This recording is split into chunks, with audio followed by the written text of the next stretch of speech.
Си била една кокошка. Имала раскошни бели пердуви, била кусонога, убаво носела јајца и како кокошка во секој поглед заслужувала почит. Живеела на крајот од градот во еден кокошарник. Еден ден, кога сонцето веќе било зајдено, кокошките од кокошарникот летнале кон своите седала за да се подготват за спиење.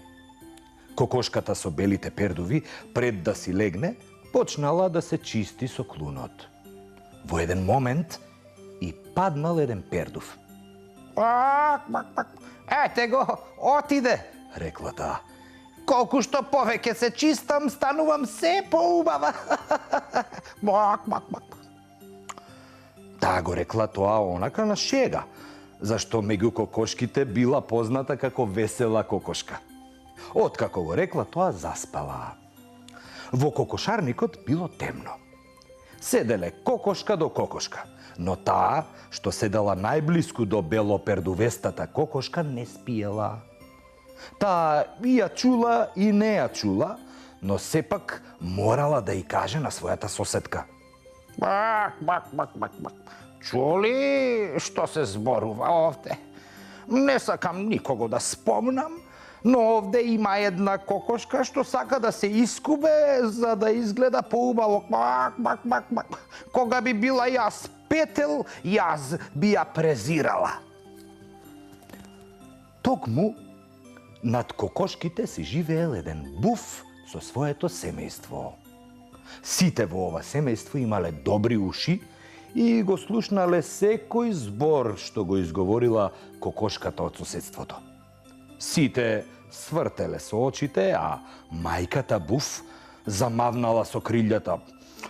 Не слушајте, деца мои, но вие веќе чувте се што се зборуваше таму и јас чув со своји уши. Значи, меѓу кокошките има една која толку многу се заборавила што не прилега веќе на кокошка. Фатила да се скубе и сака сите пердуви да ги искубе, а дозволува тоа да го гледа петелот.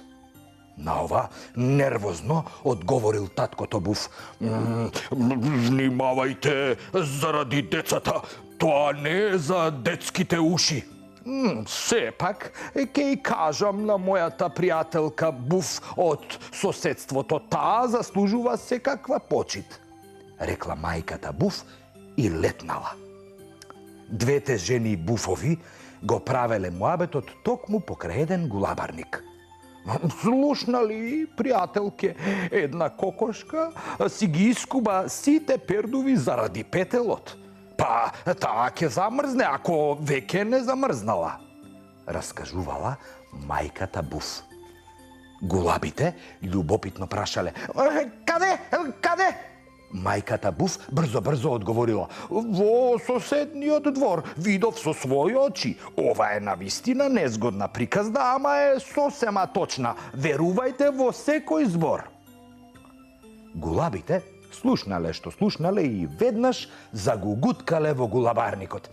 Има една кокошка, некои дури велат дека има две, што се искупале целите за да не изгледаат како другите кокошки и за да ги забележат полесно. Тоа е смела игра, човек може да настине и умре од треска. Двеве веќе умреле.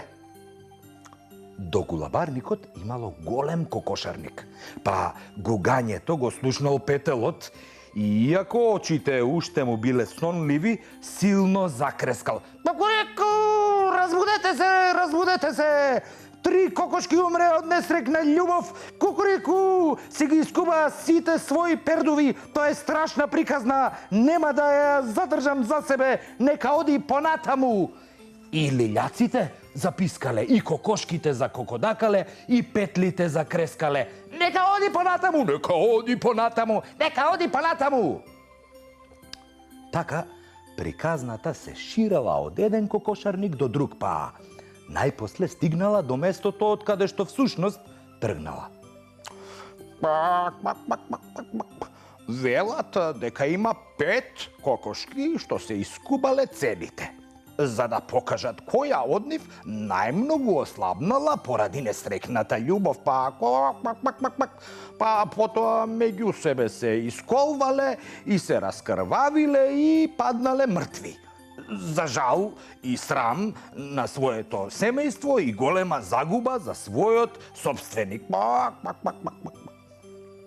Се разбира, кокошката на која и паднал оној единствен пердув, додека се чистела со клунот, не ја познала својата приказна, не се препознала себе си, па, бидејќи била многу почитувана кокошка, рекла: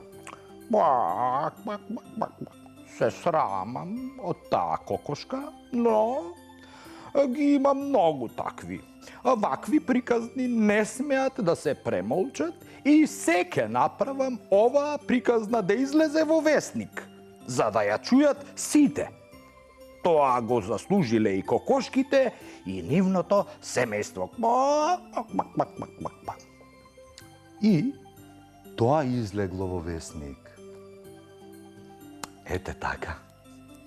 Навистина, еден пердув може да се претвори во 5 кокошки.